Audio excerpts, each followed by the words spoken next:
नाज़रीन ग्रामी, रूस के इलाके साइबेरिया में याकोस नाम का एक रीजन है। इसमें 3 लाख लोग रहते हैं और ये दुनिया की सर्दतरीन आबादी है। सर्दियों में इसका दर्जा हरारत 50 डिग्री तक गिर जाता है।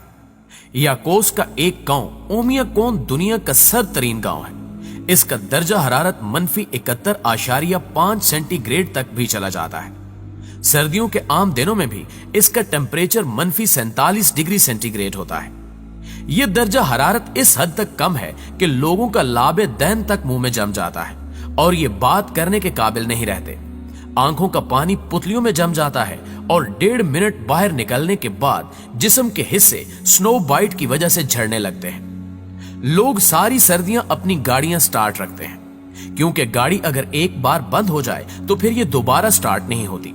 इंजन सीज हो जाता है, बैटरी जम जाती है और रेडिएटर फट जाता है। लोग घरों में वॉशरूम्स तक नहीं बना सकते, क्योंकि बोलो बराज जम जाता है और ये पाइप्स के जरिए बाहर नहीं निकल पाता। रीजन में अमवात के बाद कब्र खोदना मुश्किल तरीन काम होता है। पूरा गांव मिलकर पहले कब्र की जगह पर आग जलाता है। 7-8 दिन की आग के बाद वो जगह नरम होती है और फिर दर्जनों लोग मिलकर 1-1 इंच जमीन खोदते हैं और इसके बाद सोग का अमल शुरू होता है। लोग मुर्दा दफन करने से पहले कब्र में आग जलाकर इसे गर्म रखते हैं, क्योंकि मुर्दे की तदफीन से कब्र बर्फ से अट जाती है और ये बर्फ सिर्फ बर्फ नहीं होती, ये चट्टान से ज्यादा मजबूत होती है। इसे तोड़ना मुमकिन नहीं होता, लिहाजा ये लोग कब्र में आग जलाकर रखते हैं। रीजन में मोबाइल और इंटरनेट की सहूलत नहीं है, क्योंकि सिग्नल भी जैम हो जाते हैं और मोबाइल की बैटरियां भी काम नहीं करती। कैमरे से तस्वीर बनाना भी आसान नहीं होता, क्योंकि लेंस और शटर के अंदर ऑक्सीजन जम जाती है और ये मूव नहीं होते। लेकिन आप इंसान का कमाल देखिए, इस रीजन में भी सैकड़ों हजारों साल से जिंदगी चल रही है। सड़कें भी मौजूद हैं, मार्केटें भी, रेस्टोरेंट भी और बाजार भी, सरकारी दफातर भी हैं और स्कूल भी, और ये सब इस एक्सट्रीम वेदर में भी रवां दवा है। ओमियाकोन में स्कूल सिर्फ उस वक्त बंद होते हैं जब गांव का दर्जा हरारत -55 डिग्री हो जाता है, वरना इससे कबल स्कूल और दफातर दोनों खुले रहते हैं और लोग और बच्चे हाजिर भी होते हैं। इन लोगों के लिए सर्दियों का मौसम आइडियल भी होता है, क्योंकि रास्ते के तमाम दरिया और झीलें जम जाती हैं। ये सड़कें भी बन जाती हैं और इन पर ट्रक चलकर पूरे इलाके के लिए साल भर की खुराक और ईंधन का बंदोबस्त करते हैं। जबकि गर्मियों में दरमियान में दरिया और झीलें हायल हो जाती हैं और ये इलाके को बाकी रूस से काट देती हैं। आप इस इलाके की तारीख और जोग्राफिया देख लें, आप ये देखकर हैरान रह जाएंगे कि इस पूरे इलाके में -71 डिग्री सेंटीग्रेड पर भी किसी दौर में 23 लोग नहीं मरे, जबकि हमने मरी से -2 सेंटीग्रेड पर 8 जनवरी को 23 लाशें उठा ली। मरी और ओमियाकोन में इतना फर्क क्यों है, क्या कभी आपने सोचा है? नाज़रीन ग्रामी, याद रखिए कि दुनिया में मौसम इशू नहीं होता, मौसम की तैयारी इशू होती है।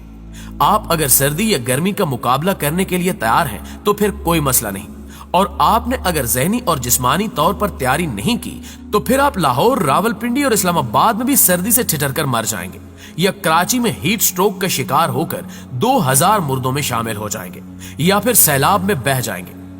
असल इशू तैयारी है, और हम लोग तैयारी के मामले में बदतरीन लोग हैं।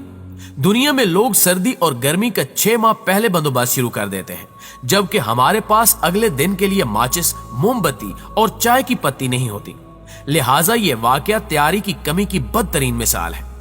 मरी का वाकया अफसोसनाक बल्कि इबरतनाक है, लेकिन सवाल यह है कि जिस कौम ने मशरकी पाकिस्तान के साने से कुछ नहीं सीखा, वो मरी के वाकये से क्या सीखेगी? साने मरी के 3 जिम्मेदार हैं: सयाह, मरी के लोग और हुकूमत। हम सबसे पहले सयाहों की कोताहियां डिस्कस करते हैं। हमें मानना होगा कि हमारी आबादी का 90% हिस्सा गर्म इलाकों से ताल्लुक रखता है। हम बर्फ और पहाड़ी इलाकों के इश्यूज से सिरे से ही वाकिफ नहीं हैं। पाकिस्तान में पिछले 20 वर्षों में सड़कों का जाल बिछ गया और लोगों के पास गाड़ियां भी आ गईं, लेकिन कौम अभी भी ज़हनी तौर पर गाड़ियों और सड़कों के काबिल नहीं हुई। चुनांचे लोग अचानक पूरे खानदान को गाड़ियों में ठूंसते हैं और किसी तैयारी और इंफॉर्मेशन के बगैर मरी, कागान, सवात और गिलगित बल्तिस्तान की तरफ निकल जाते हैं, और गर्मी हो या सर्दी किसी न किसी आफत का शिकार हो जाते हैं। मरी में लोग स्लीपर, खुले जूतों और हल्के फुल्के कपड़ों में छोटी गाड़ियों और वैगनों में सवार होते हैं और जगह जगह फंसते और धंसते चले जाते हैं। बच्चे सड़कों पर रो रहे होते हैं, खवातीन कै कर रही होती हैं और बुजुर्ग सर पकड़कर किनारों पर बैठे होते हैं। चुनांचे मैं इस साने का सबसे बड़ा जिम्मेदार आम लोगों को समझता हूं।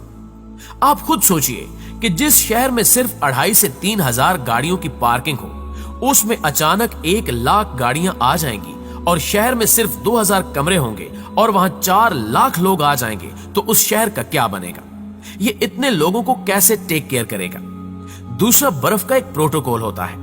आपके पास जब तक 4x4 जीप ना हो या गाड़ी के चारों पहियों पर जंजीर न चढ़ी हो, आपके पास इजाफी पेट्रोल, बर्फ हटाने के लिए बेलचा, 2 दिन की तैयार खुराक, पानी, दूध, कंबल, वाटरप्रूफ जैकेट्स, ऊनी टोपियां, मफलर, 2-2 स्वेटर, वाटरप्रूफ दस्ताने, waterproof anti slippery long shoes, torch और ट्रैकिंग स्टिक्स न हो, आपको किसी कीमत बर्फानी इलाके का रुख नहीं करना चाहिए।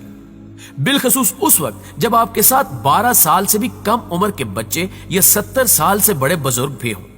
तीसरी बात, वीकेंड्स या छुट्टियों के दौरान बर्फानी इलाकों या सियाती मकामात की विजिट के लिए बदतरीन दिन होते हैं। किसी समझदार शख्स को इन दिनों में फैमिली के साथ किसी भी सियाती मकाम का रुख नहीं करना चाहिए। और आपको अगर ज्यादा ही शौक हो तो फिर कमरे, होटल और बाकी जरूरियात का बंदोबस्त करें और फिर घर से निकलें, वरना यह सीधी सादी खुदकुशी होगी।